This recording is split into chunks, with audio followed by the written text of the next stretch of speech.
وفوض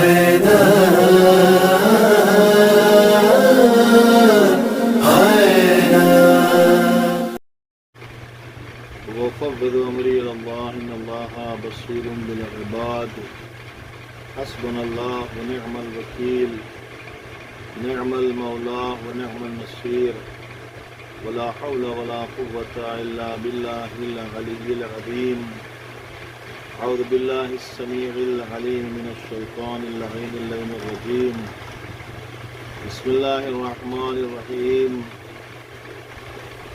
الحمد لله الذي جعلنا من المتمسكين بولاية علي بن أبي طالب اللهم صل على محمد وعلى محمد أمير المؤمنين وأولاده المعصومين والصلاة والسلام على نبي الأمي القرشي الهاشمي سيدنا ونبينا مولانا بالقاسم محمد اللهم صل على محمد وعلى محمد وآله أهل بيته الطيبين الطاهرين المعصومين المظلومين المنتخبين المنتجبين الذين أذهب الله عنهم الرجس وطهرهم تطهيرا اللهم صل على محمد ولعنة الدائمة الباقية المستمرة على أعدائهم أجمعين وغاصبي حقوقهم من الآن إلى قيام يوم الدين أما بعد فقد قال الله سبحانه تبارك وتعالى وقوله الحق في كتابه المبين بسم الله الرحمن الرحيم فمن حاجك فيه من بعد ما جاءك من العلم فقل تعالوا ندعو أبناءنا وأبناءكم ونساءنا ونساءكم وأنفسنا وأنفسكم ثم نبتهل فنجعل لعنة الله على الكاذبين. تمام سامعین مومنین حضرات کی خدمت میں عید سعید مبارکہ کی مناسبت سے مبارکباد پیش کرتا ہوں اور سب کی طرف سے رمضان رضی اللہ عنہ شریف کی خدمت مباہلے کی مبارکباد پیش کرتا ہوں. مباہلہ اسلام میں ایک ایسی جیت ہے اور ایسی ایک جنگ ہے کہ جس میں تلوار نہیں چلی، خون نہیں بہا، اس کے باوجود دین اسلام کی جیت ہوئی. مباہلہ ایک میدان میں جمع ہونے کے لیے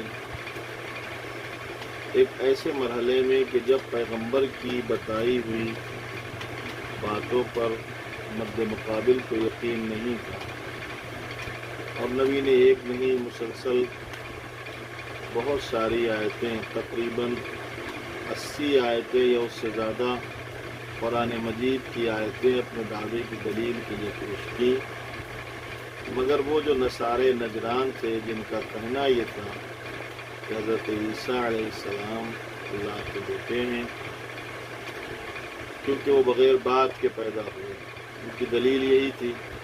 لیکن پیغمبر نے اس کے مقابل میں جو دلیلیں دی، بہت ساری دلیلیں، ان میں ایک دلیل یہ بھی تھی کہ اگر یہی بات طے ہے کہ بغیر باپ کے ہونے کی بنیاد پر وہ اللہ کے بیٹے ہیں تو حضرت آدم تو اس سے کہیں زیادہ حق رکھتے ہیں کہ اللہ کے بیٹے کہلائے جائیں، کیونکہ ان کے تو نہ ماں تھی اور نہ باپ تھے. مولانا پیغمبر اسلام نے یہی فرمایا قرآن مجید کی آیت کی ذیل میں کہ جناب عیسیٰ کی مثال حضرت آدم جیسی ہے. لیکن بہت ساری آیتیں پڑھنے کے باوجود نصارے نجران اپنی بات پہ اڑے رہے. آخر میں پروردگار نے فرمایا کہ میرے حبیب ان سے بحث مت کریں، اور جب قرآن کی صورت میں آپ کے پاس علم آ گیا ہے تو ان سے مباہلہ کریں. اب ان سے کہتے ہیں کہ آپ اپنے بیٹوں کو بلائیں، ہم اپنے بیٹوں کو بلاتے ہیں، آپ اپنی عورتوں کو لے آئیں، ہم اپنی عورتوں کو لاتے ہیں، آپ اپنے نفسوں کو لے آئیں، ہم اپنے نفسوں کو لاتے ہیں. تم مانب تحیل پھر جمع ہو جائیں، اور جمع ہونے کے بعد ایک مقام پر بیٹھ کر ہم دونوں جھوٹوں پہ لعنت کریں.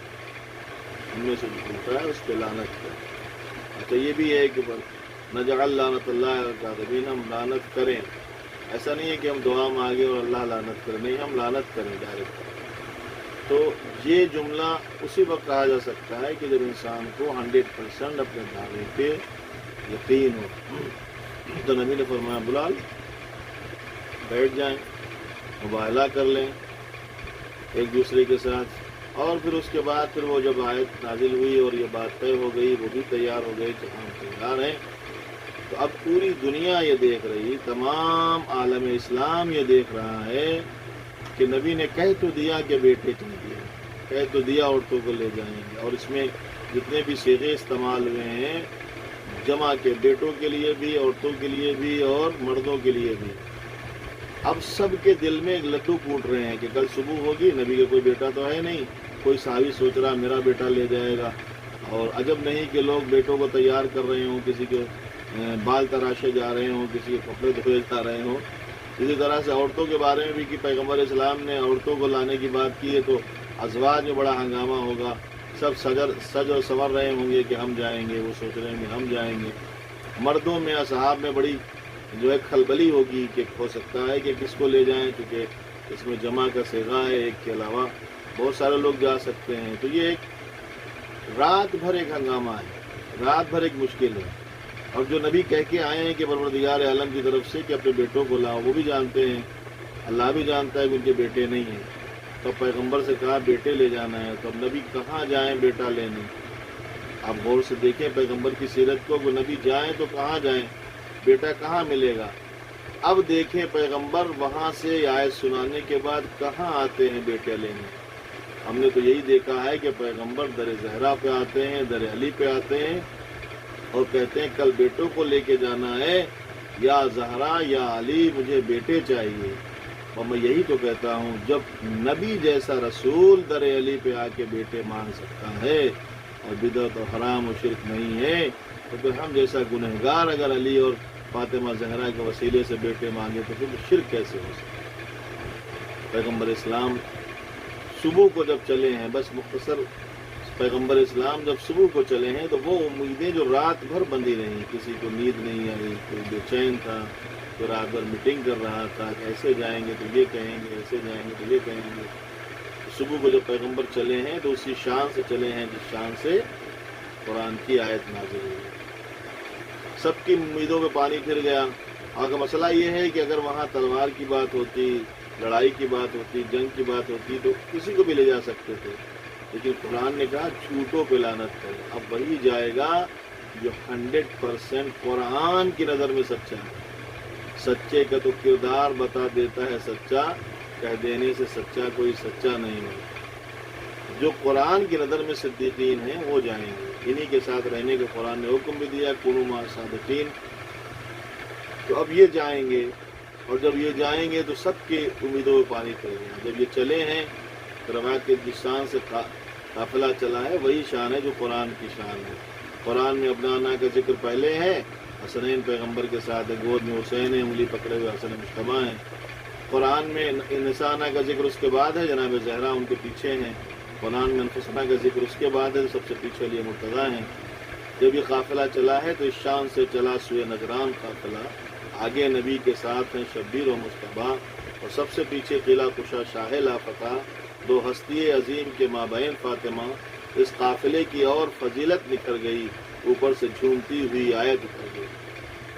اب اس شان سے چل رہے ہیں، نبی کا قدم اٹھتا ہے فاطمہ کا قدم پڑتا ہے، فاطمہ کا قدم اٹھتا ہے علی کا قدم پڑتا ہے. میں یوں کہوں رسالت کا قدم اٹھتا ہے، عفت کا قدم پڑتا ہے، عفت کا قدم اٹھتا ہے، امامت کا قدم پڑتا ہے. آگے رسالت ہے، پیچھے امامت ہے. زہرا ایک قدم رسالت سے پیچھے ہیں، ایک قدم امامت سے آگے ہیں، درمیان میں چل رہی ہیں. میں نے کہا کہ عہدہ نبی کے پاس نبوت کہے حضور، حسنین اور علی سے امامت کہے ظہور. نہ فاطمہ امام النبی صاحب شعور، ان کی ادائے چال میں اتنا تو ہے ضرور. بڑھ جائیں دو قدم تو نبوت کا تاج ہو، رک جائیں ایک پل تو امامت کا تاج ہو. اس شان سے جو قافلہ چلا ہے، قرآن نے جو آیت بیان کی ہے، جو اللہ نے فرمایا ہے، اسی شان سے جب لے کر پہنچے ہیں ادھر نصارہ نجران نے اپنے تمام بڑے بڑے علماء کو جمع کیا کہ دیکھو پیغمبر کس شان سے آتے ہیں. نبی نے پہلے ہی جناب سلمان فارسی سے کہا چادر تان دو، سلمان نے چادر تان دی. پیغمبر یہاں سے چلے، وہ پہاڑوں میں بیٹھے ہوئے دیکھ رہے ہیں کہ نبی کس کے ساتھ آتے ہیں. اگر اصحاب کے ساتھ آئیں ازواج کے ساتھ آئیں تو مقابلہ ضرور کرنا، اس لیے کہ وہ بھی جانتے تھے کہ ان میں القاب ضرور ہوں گے سچوں کے، لیکن بہت کم سچے نظر آئیں گے سامنے۔ لیکن اگر اولاد اور اہل بیت کے ساتھ آئے تو مقابلہ نہ کرنا۔ وہی ہوا جب انہوں نے دیکھا کہ اہل بیت کے ساتھ آ رہے ہیں تو مقابلہ کرنے سے، مباہلہ کرنے سے انکار کر دیا اور کہا کہ ہم جزیہ دینے کو تیار ہیں، مباہلہ نہیں کریں گے۔ اس لیے کہ جو رسول اپنے ساتھ لعنت کی دعا کرنے کے لیے اگر اہل بیت کو لے کر آ رہا ہے، اس کا مطلب یہ ہے کہ وہ 100% سچا ہے، اور انہوں نے جزیہ دینے کو تیار ہو گئے۔ یعنی ابھی تک پیغمبر اسلام بتاتے رہے مگر وہ تیار نہیں۔ بس ایک جملہ کہ نبی جب تک قرآن کی آیتیں پیش کرتے رہے نصارہ نہیں مانے، جیسے ہی اہل بیت کو پیش کیا اپنے دعوے کے لیے نصارہ مان گئے۔ اس کا مطلب یہ ہے کہ جب خالی قرآن نبی کو کافی نہیں ہوا بغیر اہل بیت کے، تو پھر امت کو خالی قرآن کافی کیسے ہوگا؟ نہ یہاں خالی قرآن کافی ہوگا، نہ قیامت میں خالی قرآن کافی ہوگا۔ قرآن بھی چاہیے، اہل بیت بھی چاہیے۔ تو اس مقابلے کا نام، اس مباہلے کا نام مباہلہ ہے، جس میں پیغمبر اسلام نے جنگ نہیں ہوئی تھی، صرف جھوٹوں کو لعنت کے لیے جمع ہوئے تھے، اور نصارے نجران میں جزیہ دینے کو تیار ہو گئے اور مباہلہ نہیں کیا۔ دیکھا کہ بیوی آ گئی ہے، نقاب پوش بیوی، تو انہوں نے بڑی عزت کی اور کہا کہ ہم مباہلہ نہیں کریں گے۔ اسی لیے 24 ذی الحجہ کو ہم عید مباہلہ مناتے ہیں کہ بغیر جنگ کیے ہوئے اسلام کو بڑی فتح نصیب ہوئی، جو جناب پیغمبر اسلام کے اور ان کے اہل بیت کے سے جن کو پنجتن پاک کہا جاتا ہے۔ پورا واقعہ ہے وہ پنجتن پاک جو قرآن کی نظر میں سچے ہیں، جن کو نبی جھوٹوں کے مقابل میں لے کے آئے تھے۔ یہ ہے مباہلہ۔ ہم بارگاہ الہی میں اس مباہلے کے حوالے سے دعا گو ہیں کہ پروردگار امام زمانہ کے ظہور میں تعدیل فرما، ہماری عبادتوں کو قبول فرما۔ والسلام علیکم ورحمۃ اللہ وبرکاتہ۔